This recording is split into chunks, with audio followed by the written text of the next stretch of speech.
তখন ছিল মনে হয় 2019 সাল। আমি আর নাফিস একসাথে স্কুল থেকে আসতেছিলাম, মিসবাহ মনে হয়েছিল।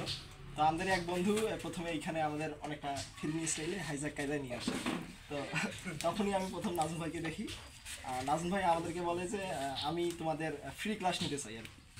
তো আমরা বলি আমরাই টাকা দিয়ে, তখন এই ফ্রি ক্লাসের এই আইডিয়াটা আমাদের কাছে অতটা একটা গ্রহণযোগ্য ছিল না আর কি। তারপরে আসলে আমি আর মিসবাহ মনে হয় এক সপ্তাহ ফ্রি ক্লাস করছি। তো তারপর থেকে আর ছাই নাই, তখন থেকে এখন পর্যন্ত আমরা পড়তেই আছি আর কি, নাজম ভাইয়ের সংস্পর্শে আছি। তো এই ক্ষেত্রে আমি বলবো প্রথম দিকে আমরা আসলে এই অ্যাডমিশনের যে ব্যাপারগুলো, বুয়েট বা মেডিকেল, এগুলো আসলে তেমনভাবে জানতাম না। বিশেষ করে বুয়েটের ব্যাপারে তো একদমই জানতাম না। তো নাজম ভাই প্রথম আমাদের বলে যে হ্যাঁ, বুয়েট নামে একটা জায়গা আছে, এখানে অনেক কঠিন প্রশ্ন হয়, এখানে এইরকম প্রশ্ন আসে, প্রশ্ন এত মিনিট সময় পাওয়া যায়। এগুলো আসলে যে বিষয়গুলো, সেগুলো প্রথম আমরা নাজম ভাইয়ের কাছেই শুনছি। তারপরে আলহামদুলিল্লাহ নাজম ভাইয়ের কাছেই বাকি সময়টা পড়ছি। এমনকি করোনার সময়ও যখন সব প্রাইভেট কোচিং বন্ধ ছিল, নাজম ভাই আমাদের বাসায় যা পড়াইতো।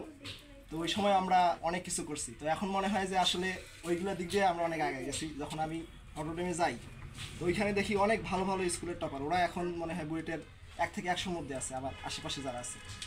তো ওদেরও দেখছি যে ওদেরও আসলে এসএসসি বেসিক আসলে এতটা ছিল না যতটা আমাদের ছিল। তো আলহামদুলিল্লাহ